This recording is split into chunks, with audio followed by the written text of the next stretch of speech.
to hear these migrants and refugees being called lazy, considering how hard many of them have worked to reach Europe in the first place? You really want to talk about lazy migrants? I'm a lazy migrant. I left a country by airplane, and the only things I was escaping were fog, public indifference, and an almost certain future as the turtle of Prince Harry's entourage. I didn't want to be Royal Turtle. I didn't want to be Royal Turtle. Oh, ow. Ouch, indeed. Ouch, That's not a compliment. All right, let me get him introduced here, all right? Okay. Okay, go ahead.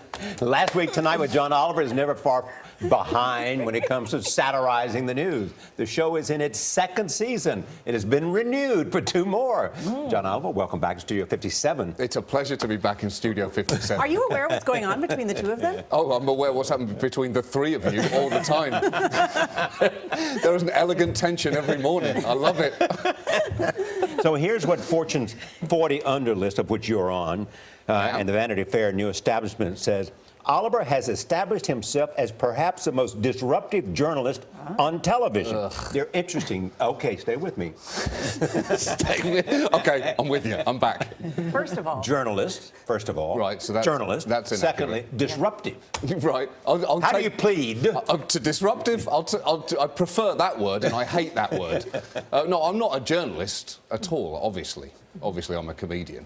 And am I a disruptive comedian? I think comedians are, by their nature, disruptive. So, yeah. Yeah, but you're not taking obvious subjects. You're not satirizing newsmakers as much as you are taking subjects that other people aren't addressing. Yeah, so we kind of forced ourselves into that corner because we're at the end of the week, so we're last to the buffet anyway, so why not pick the items on the buffet no one else is interested in. So, in fact, it's not last week tonight, It's very much not last week tonight. It's something that has kind of perennially happening always. So are you aware of this thing called the John Oliver effect?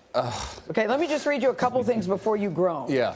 A month after your story on bail, New York City Mayor Bill de Blasio announced he will ease policies for low-level offenders. That's one. Okay. After your rant on U.S. territory rights, a judge cited the episode in her court decision on a class action case brought by Guam citizens over a tax refund. And this is my last one. Yeah. Your famous net neutrality segment got the public to react so strongly, John, it crashed the FCC web.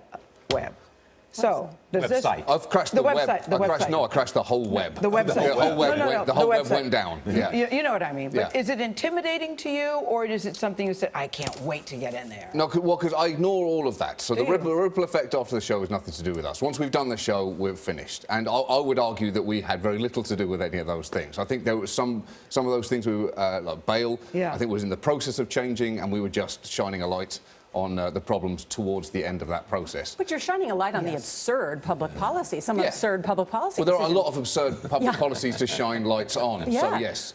Yeah, that is generally what we look towards, is things that have not been covered too much, but that are inherently ridiculous. So why have you decided to shine a light on our sex talk that we have on here? On your sex talk? Yeah. Well, yeah. I mean, we haven't been giving you enough material We don't so much shine a light on it as your sex talk shines a light outwards and catches the eye. You're welcome. So yes, this is Charlie covering his face like a bashful French girl. You know, he's so bashful about sex. He's so bashful about sex. That's right. He's such a retiring violet, Charlie. Don't even you're cracking He needs a fan. Mr. Darcy, I am undone. I've never heard Charlie Rosenor described as a French girl. Charlie's many things. The image of that is really funny. Really funny. So how do you take on politics? I love watching your take on politics. Let's stay with sex. Yeah. Oh, where are you going? wow. Why are you changing the discussion? Here we go. Let's just say this. Sex we approve, we're in favor. You're in favour. That's good. That's right. It's a nice way to get up in the morning. There's much more sexual tension here than there is with whatever Matt Lauer's doing. I don't know what he's dressed up as today. I'm guessing it's a giant carrot of some kind. No, he's Charlie Rose. She's Nora O'Donnell. These are our costumes. This is exactly. it. This is it. You were saying. Yeah, the politics. I love your take on politics in this country, John. Do you and your writers get behind a room and say, I can't believe he said what? Well, we kind of stay away from... We kind of get to that. We get to, I can't believe he said what, once we've started looking at the story. So we tend to start with the story and then look at people's reactions to it. So our entry is rarely someone saying something stupid. It's something being interesting, and then the people saying things stupidly come soon afterwards. If it's not changing in season 2, is it evolving? It's definitely evolving. I feel like we're getting a little more stable in how we do things. We're changing our process a bit. We're trying to do things a little more long form. Occasionally, you know, we set up a church this year. Yes, I know. So that involved To collect donations. Yeah, exactly. Yes, so to collect that donations. involved To a make back money. and forth relationship for about 7 months with an Shining the actual light on the U.S. tax Exactly. So I think long term we'd like to play with some things, researching and putting stuff together for months as well as just a week.